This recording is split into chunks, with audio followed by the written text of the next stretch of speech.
भारत माता की। भारत माता की। मंच पर विराजमान श्रीमान प्रफुल्ल पटेल, सांसद श्री विनोद सोनकर, सांसद बहन कलाबेन, जिला परिषद के अध्यक्षा निशा भंवर जी, भाई राकेश सिंह चौहान जी, मेडिकल जगत के साथियों, अन्य महानुभाव और विशाल संख्या में पधारे हुए मेरे प्यारे भाइयों और बहनों, केम छो बधा? सुखमा,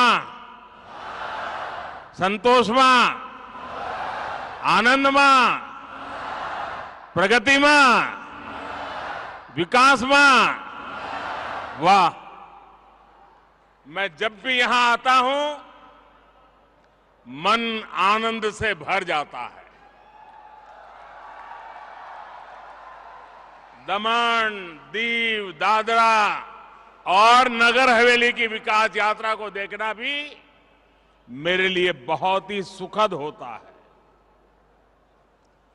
और अभी जो वीडियो देखी, कोई कल्पना नहीं कर सकता है कि इतने से छोटे क्षेत्र में चहुं दिशा में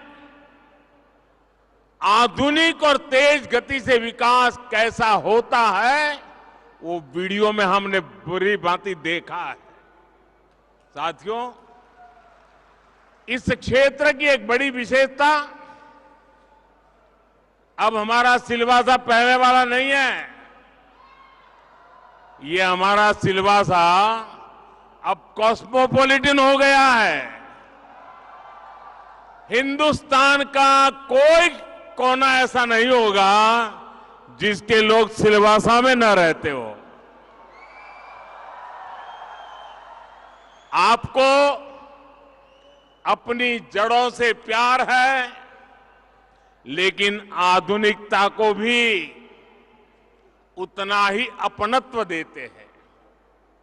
इस केंद्र शासित प्रदेश की इस खूबी को देखते हुए केंद्र सरकार अलग अलग स्तरों पर तेजी से काम कर रही है। यहां पर अच्छी क्वालिटी का इंफ्रास्ट्रक्चर हो, अच्छी सड़कें, अच्छे पुल हो, यहां अच्छे स्कूल हो, वाटर सप्लाई बेहतर हो, इन सभी पर केंद्र सरकार का बहुत जोर है। बीते 5 साल में इन सभी सुविधाओं पर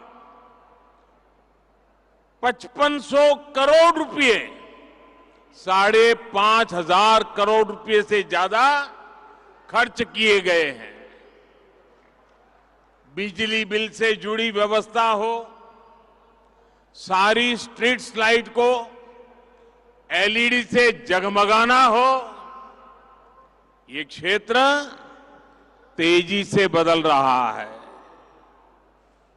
यहां door to door waste collection की सुविधा हो, या फिर 100% वेस्ट प्रोसेसिंग, ये केंद्र शासित प्रदेश सभी राज्यों को प्रेरणा दे रहा है। यहां जो नई इंडस्ट्रियल पॉलिसी लाई गई है, वो भी यहां औद्योगिक विकास बढ़ाने में, रोजगार के नए मौके बनाने में मददगार साबित हो रही है।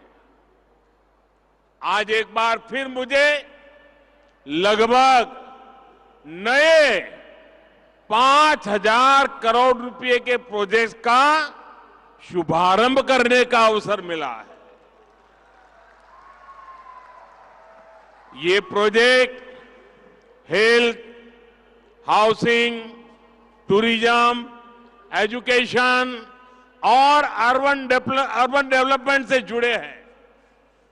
इससे ईज ऑफ लिविंग बढ़ेगी, इससे ईज ऑफ टूरिज्म बढ़ेगा, इससे ईज ऑफ ट्रांसपोर्टेशन बढ़ेगा और इससे ईज ऑफ बिजनेस भी बढ़ेगा। साथियों, आज मुझे एक और बात की बहुत खुशी है। आज जिन प्रोजेक्ट्स का लोकार्पण हुआ है, उनमें से कई का शिलान्यास करने का सौभाग्य आप सबने मुझे ही दिया था। लंबे समय तक हमारे देश में सरकारी प्रोजेक्ट्स सालों साल तक लटकते थे, अटकते थे, भटकते थे। कई बार तो शिलान्यास के पत्थर भी पुराने होकर के गिर जाते थे, लेकिन प्रोजेक्ट पूरे नहीं होते थे।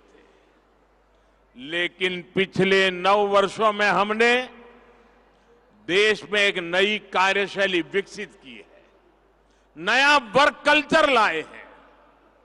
अब जिस कार्य की नींव रखी जाती है, उसे तेजी से पूरा करने का भी भरसक प्रयास किया जाता है। एक काम पूरा करते ही हम दूसरा काम शुरू कर देते हैं। सिलवासा का एक कार्यक्रम इसका प्रत्यक्ष प्रमाण है। इसके लिए मैं आप सभी को बहुत बहुत बधाई देता हूं। साथियों, केंद्र की भाजपा सरकार सबका साथ, सबका विकास, सबका विश्वास और सबका प्रयास के मंत्र पर चल रही है। देश के हर क्षेत्र का विकास हो, देश के हर क्षेत्र का संतुलित विकास हो, इस पर हमारा बहुत जोर है। लेकिन देश का ये भी दुर्भाग्य रहा है कि अनेक दशकों तक विकास को राजनीति के वोट बैंक के तराजू पर ही तोला गया। योजनाओं की, प्रोजेक्ट्स की घोषणाएं देखकर तो बहुत कुछ होती थी, लेकिन कैसे होती थी, कहां से कितना वोट मिलेगा, किस वर्ग को खुश करने से वोट मिलेगा, जिनकी पहुंच नहीं थी, जिनकी आवाज कमजोर थी, वो अभावों में रहे, विकास यात्रा में पीछे छूटते गए। यही कारण है कि हमारे आदिवासी क्षेत्र, हमारे सीमावर्ती क्षेत्र विकास से वंचित रह गए। हमारे मछुआरों को उनके हाल पर छोड़ दिया गया। दमन, दीव, दादरा और नगर हवेली को भी इसी रवैये की बहुत कीमत चुकानी पड़ी है। मैं तो गुजरात में था, मैं लगातार देखता रहता था कि क्या करके रखा है इन लोगों ने। आज जिस मेडिकल कॉलेज को अपना कैंपस मिला है, वो इस अन्याय का बहुत बड़ा साक्षी रहा है। आप सोचिए साथियों, आजादी के दशकों दशक बीत गए, लेकिन दमन, दीव, दादरा और नगर हवेली में एक मेडिकल कॉलेज नहीं बना था। यहां के इने गिने कुछ युवाओं को किसी तरह डॉक्टर की पढ़ाई का अवसर मिल पाता था, वो भी दूसरी जगह पे। इसमें भी आदिवासी परिवारों के बेटे बेटियों की भागीदारी तो बिल्कुल ना के बराबर थी। जिन्होंने दशकों दशक तक देश पर शासन किया, उनको यहां के युवाओं के साथ हो रहे इस भयंकर अन्याय की चिंता कभी भी नहीं हुई। वो समझते थे इस छोटे से केंद्र शासित प्रदेश का विकास करके उन्हें कुछ हासिल नहीं होगा। वो आपके इस आशीर्वाद का मूल्य कभी समझ ही नहीं पाए। 2014 में जब आपने हमें सेवा का अवसर दिया तो हमने आपकी सेवा की भावना से काम करना शुरू किया, समर्पण भाव से काम करना शुरू किया। इसी का परिणाम है कि दमन, दीव, दादरा और नगर हवेली को अपना पहला नेशनल एकेडमिक मेडिकल ऑर्गेनाइजेशन नमो मेडिकल कॉलेज मिला। अब यहां से हर वर्ष करीब करीब 150 स्थानीय युवाओं को डॉक्टरी की पढ़ाई करने का अवसर मिल रहा है। कुछ ही वर्षों में, बहुत निकट भविष्य में 1000 जितने डॉक्टर यहीं से तैयार हो जाएंगे। आप कल्पना कीजिए, इतने छोटे से इलाके से 1000 डॉक्टर। इनमें भी हमारे आदिवासी परिवार के युवाओं की संख्या निरंतर बढ़ रही है। मैं यहां आने से पहले एक समाचार रिपोर्ट में एक बिटिया की बात भी पढ़ रहा था।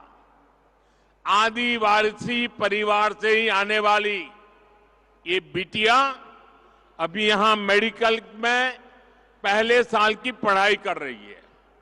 उस बिटिया ने अखबार वालों से को कहा कि मेरे परिवार को तो छोड़िए, मेरे पूरे गांव में कभी कोई डॉक्टर नहीं बन सका था। अब वो बिटिया इसे अपना सौभाग्य मानती है कि दादरा और नगर हवेली में ये मेडिकल कॉलेज बना है और वो उसकी छात्रा है। साथियों, सेवा भावना ये यहां के लोगों की पहचान है। मुझे याद है, कोरोना के समय मैं यहां के मेडिकल स्टूडेंट्स ने आगे बढ़कर लोगों की मदद की थी।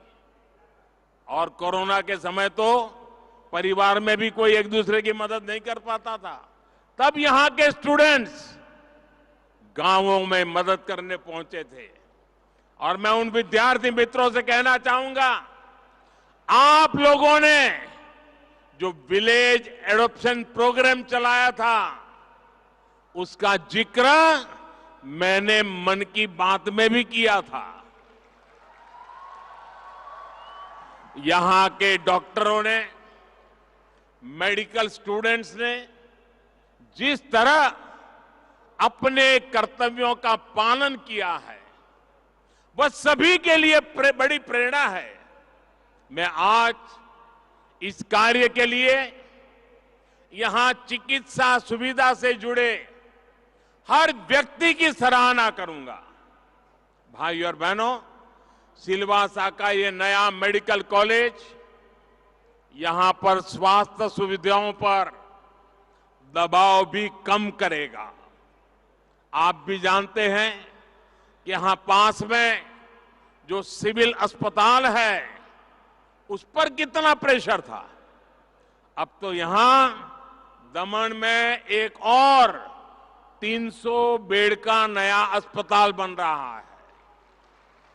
सरकार ने आयुर्वेदिक अस्पताल के निर्माण के लिए भी अपनी मंजूरी दे दी है। यानी आने वाले समय में सिलवासा और ये पूरा क्षेत्र स्वास्थ्य सुविधाओं को लेकर बहुत मजबूत होने वाला है। साथियों, आपको याद होगा, गुजरात के मुख्यमंत्री के रूप में भी मैं यहां बहुत बार आया हूं, आपके बीच आया हूं। जब मैं वहां सरकार में आया था तो देखा था कि अंबाजी से लेकर के उमरगांव तक के आदिवासी पट्टे में किसी स्कूल में साइंस की पढ़ाई नहीं होती थी। जब साइंस की पढ़ाई नहीं होगी तो फिर बच्चे डॉक्टर और इंजीनियर कैसे बनेंगे? इसलिए मैंने वहां स्कूल कॉलेजों में साइंस की पढ़ाई शुरू करवाई। हमारे आदिवासी बच्चों को एक बड़ी दिक्कत दूसरी भाषाओं में पढ़ाई से भी होती है, किसी भी बच्चे को होती है। अंग्रेजी में पढ़ाई होने के कारण गांव के गरीब, दलित, वंचित आदिवासी परिवारों के अनेक प्रतिभाशाली बेटे बेटियां डॉक्टर, इंजीनियर नहीं बन पाते थे। हमारी सरकार ने अब इस समस्या का समाधान भी कर दिया है। अब भारतीय भाषाओं में, आपकी अपनी भाषा में मेडिकल इंजीनियरिंग की पढ़ाई का भी विकल्प दे दिया जा रहा है। इससे भी इस क्षेत्र के बच्चों को बहुत बड़ी मदद मिलने वाली है। अब गरीब मां का बच्चा भी डॉक्टर बनने का सपना संजो सकता है। साथियों, आज मेडिकल कॉलेज के साथ साथ यहां इंजीनियरिंग कॉलेज का भी लोकार्पण हुआ है। इससे यहां के करीब 300 युवाओं को हर वर्ष इंजीनियरिंग की पढ़ाई का अवसर मिलेगा। मुझे इस बात की भी खुशी है कि देश के बड़े शिक्षा संस्थान भी दमन, दीव, दादरा और नगर हवेली में अपने कैंपस खोल रहे हैं। दमन में निप का सैटेलाइट कैंपस बना है। सिलवासा में गुजरात नेशनल लॉ यूनिवर्सिटी का कैंपस बना है। दीव में ट्रिपल आईटी वडोदरा ने अपना कैंपस खोला है। ये नया मेडिकल कॉलेज तो सिलवासा की सुविधाओं को नए स्तर पर लेकर जाएगा। मैं इस क्षेत्र के हर विद्यार्थी को ये भरोसा देता हूं कि उनके उज्जवल भविष्य के लिए हमारी सरकार कोई कोर कसर बाकी नहीं छोड़ेगी। भाइयों और बहनों, मैं जब पिछली बार सिलवासा आया था तो मैंने विकास की पंचधारा की बात कही थी।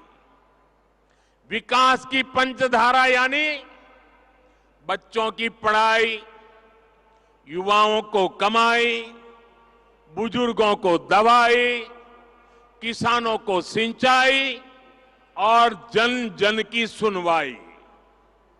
आज मैं इसमें एक और धारा जोड़ूंगा और ये है महिलाओं को खुद के घर की ढेर सारी बधाई। हमारी सरकार ने बीते वर्षों में देश के 3 करोड़ से अधिक गरीब परिवारों को पक्का घर बनाकर दिया है। यहां भी हमारी सरकार ने 15,000 से ज्यादा घर बनाकर गरीबों को देना तय किया है। इनमें से ज्यादातर घर बनकर तैयार हो चुके हैं। आज भी यहां 1200 से ज्यादा परिवारों को उनके अपने मालिकाना हक वाले घर मिले हैं। और आप ये जानते हैं कि पीएम आवास योजना के जो घर दिए जा रहे हैं उनमें महिलाओं को भी बराबर की हिस्सेदारी दी जा रही है। यानी हमारी सरकार ने यहां दमन, दीव, दादरा और नगर हवेली की हजारों महिलाओं को भी अपने घर की मालकिन बनाने का काम किया है। वरना हम जानते हैं हमारे यहां कैसा होता है, घर का मालिक पुरुष, खेत का मालिक पुरुष, दुकान का मालिक पुरुष, गाड़ी का मालिक पुरुष, स्कूटर है तो भी मालिक पुरुष, महिला के नाम कोई होता ही नहीं है। हमने इन घरों के मालिकाना हक महिलाओं को दिए हैं।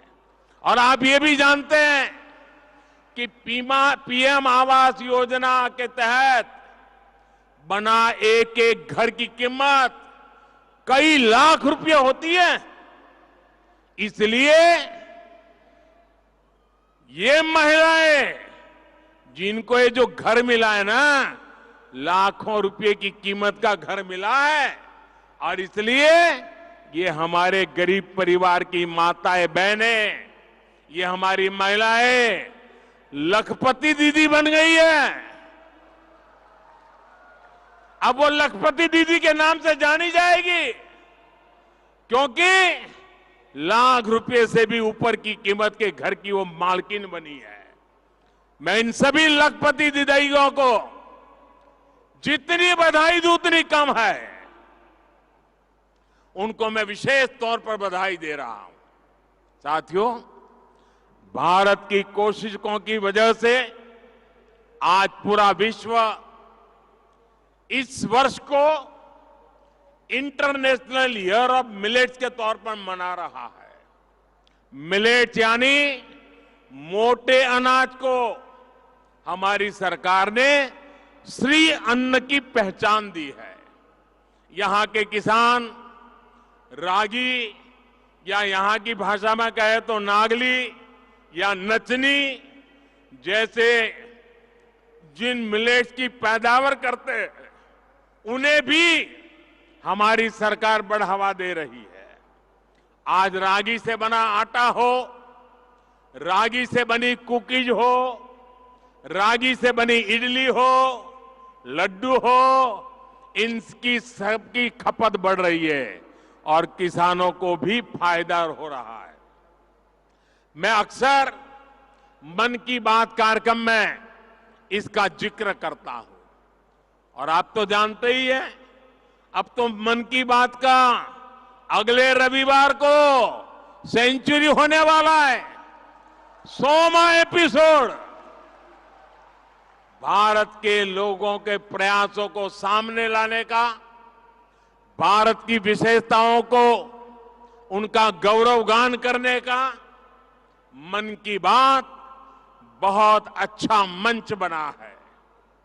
आपकी तरफ मुझे भी 100वें एपिसोड का बहुत इंतजार है, रविवार का इंतजार है।